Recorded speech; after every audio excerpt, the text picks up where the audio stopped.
Legal trouble mounts for Shilpa Shetty's husband Raj Kundra in the alleged pornography case. Enforcement Directorate today carried out searches at premises linked to Raj Kundra, raiding 15 locations in Mumbai and Uttar Pradesh. The searches are linked to Mumbai Police FIR and charge sheet filed in an adult movie case in which Raj Kundra was arrested in 2021. Amidst the ED heat on Raj Kundra, Shilpa Shetty's lawyer issued a statement saying that the ED action has nothing to do with Shilpa Shetty, and the case in question is the ongoing investigation regarding Raj Kundra in which he's cooperating.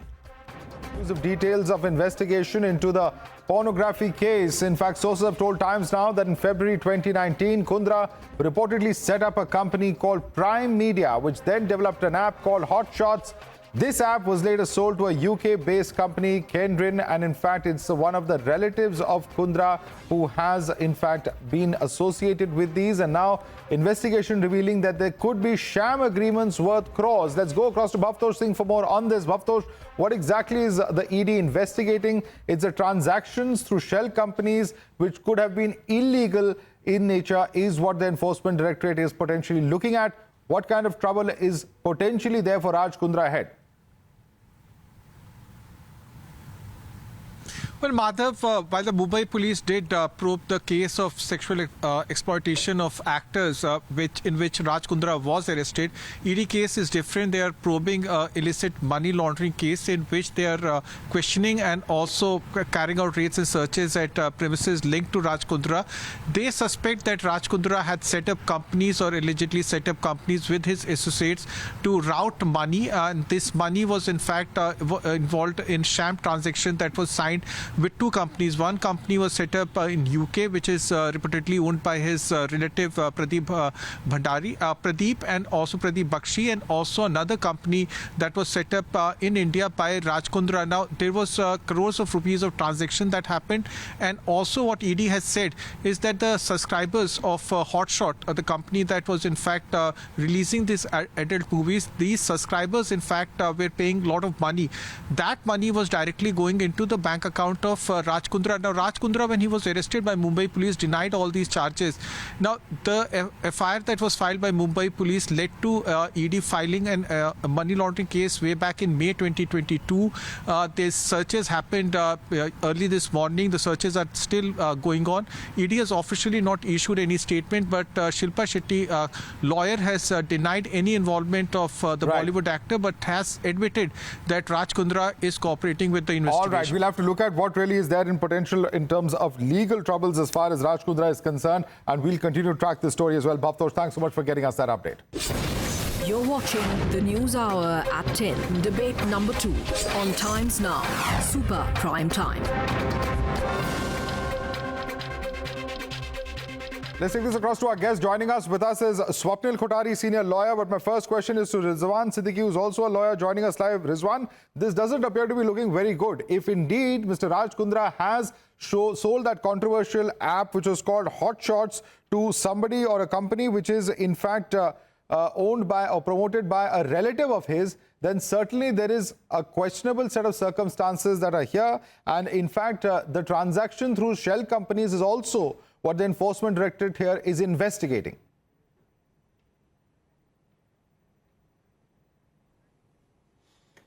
See, what I look at as a very different thing. There are various dots that needs to be connected properly.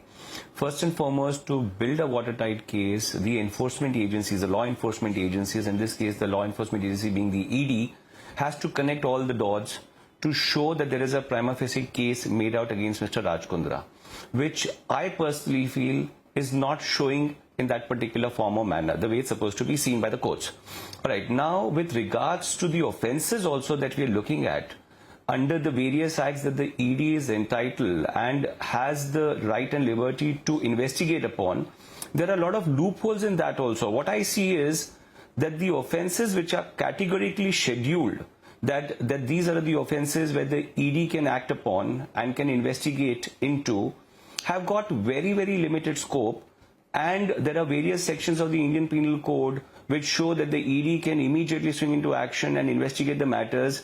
That also, the limited case that I see here to do with pornography, the ED per se would not have a right or liberty to enter into anything which can be investigated upon by the local police unless and until there are proceeds of crime connected with it, and it squarely falls under the definitions or under various provisions of the acts that the ED is entitled to look into.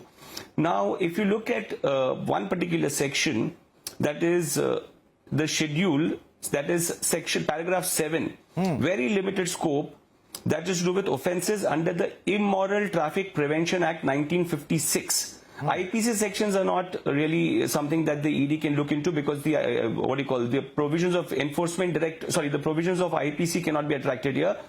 The offences under Immoral Traffic Prevention Act 1956 is something that can connect the dot here remotely, that also I will say, provided if it is to do with procuring, inducing or taking person for sale of prostitution. Okay. Let me bring a person in premises. Let me bring in Swapnil prima facie as far as the arguments that you're making. Swapnil, that this is not a fit case for the ED to probe. In a nutshell, that's what's being stated here by Rizwan. Do you agree with him? No, I don't, because I don't think the Enforcement Directorate is over enthusiastic to raid anybody's house or arrest anyone for that matter. He spent about 2 months in Arthur Road jail, from whatever I've read about it. And obviously there was another case also for the Bitcoin controversy also. So obviously something of this nature, which is adult films, whether you call it prostitution, whether you call it just making of adult films, that is definitely layered with money in cash. No payments are going to be made through bank transfers or NEFT or Paytm or GPay. So I believe that the Enforcement Directorate must be having some legitimate cause for raiding the premises today itself also. It's a different thing that the lawyer may deny that this was in relation to, it's just a cooperation, it's just investigation which is going on. People are just revisiting again. But I don't think that is the case. More will come out once, as days pass along. And if the Enforcement Directorate chooses to disclose as to why it went ahead with the raid today, and if at all it was not a raid, what was it doing there in his house? And it was in pursuance of an earlier investigation. But Madhav, let me tell you something, that things of this nature, what Rizwan spoke about is predicated offences or scheduled offences. But there is something of the nature that if there is money, the proceeds of crime, if there is layered cash layering, which is very key to being termed as proceeds of crime, you develop apps. Through the apps, wherever the money goes, suppose we also have a Razorpay app and all those kind of things, that if I make a payment, it goes to, say, a particular bank account. Now, if that bank account is that of Mr. Raj Kundra, then obviously that app, which has translated that money back into the account, is something which one needs to know that what is this money all about? How is it that it is, it is so legally coming in that sense in one way or the other? Secondly, what is the amount of cash that is being paid to the actors and the adults? Because to me, it sounds like you paid cash to the people who are working. Yeah. Then the people who are subscribing to it, obviously you cannot solicit cash from them. You have to develop an app for that. And then the app goes into the bank account. So that's there are two transactions. There are two levels of transactions, Rizwan. Correct. One is the fact that you collect subscription from the users of this particular app. Then through what is being alleged to be some kind of a fraudulent transaction, it is sold to a relative in the United Kingdom, I believe. And this is a company, at least the company is based in United Kingdom. So is this not something that the ED should be probing if there are financial transactions and the allegation of money laundering? Is Swapnil's question.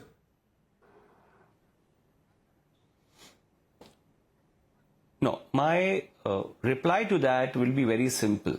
Any kind of speculative assumptions would not give the right or liberty to any law enforcement agency in the world to swing into action unless and until they have concrete proof. Now let me take you to section 17 of the Act, under which the ED is has the right and liberty to do search and seizure. The Act itself says, where the director or any other officer not below the rank of a deputy director authorized by him for the purpose of this section on the basis of information in his possession has reasons to believe, the reason for such belief has to be recorded in writing that person. And then ABCD, there are various provisions which have been given. So that means when you have been given power, you have also been given responsibility. No law enforcement agency can have such powers, irrevocable, powers to such an extent that they can do anything within their means to disturb peace or to misuse the dominant position. That cannot be the rule of the law. Yeah, but There are Mr. Kundra 4,000 has other attacks cases. in There's also the India or Bitcoin thereabouts. case. There's We several cannot properties that have been acts attached. which will give... Exactly. No. And Madhav, Yes. can I Now continue? coming to that part, so now coming to that particular part, just a minute, Mr. Swapnil, just let me finish. Just 2 more minutes I'll take. 1 minute, Now, please, quickly. I will not We deny have the almost fact out of time. Yeah. that even when there are properties obtained or,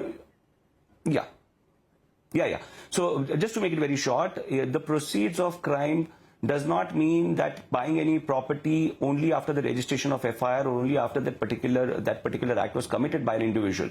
It can also be to do with proceeds of crime, to do with properties collected or acquired even before to the registration of FIR. I am not denying that part.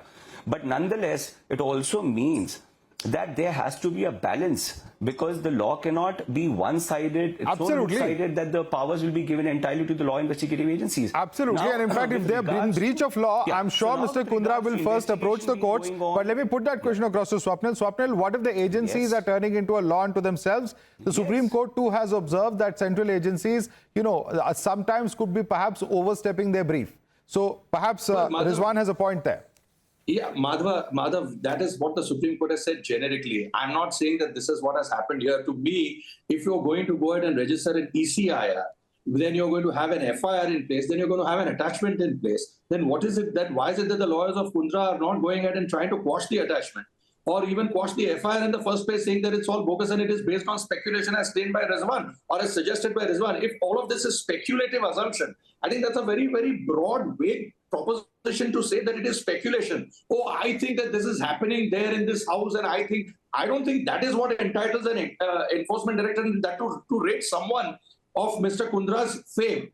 He's not somebody who's a very ordinary man. So the EC would know, the ED would know that before I step into someone's shoes on someone like that, I'm bound to face a flack of some nature. So I must have some viable case. Right.